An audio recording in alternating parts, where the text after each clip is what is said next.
你要把键盘先拿下来，放在横放的，哎，然后再展开。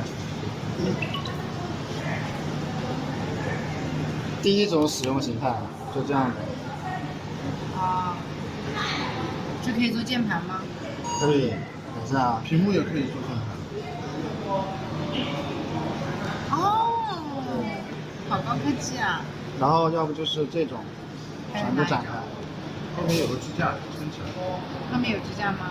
在这个地方。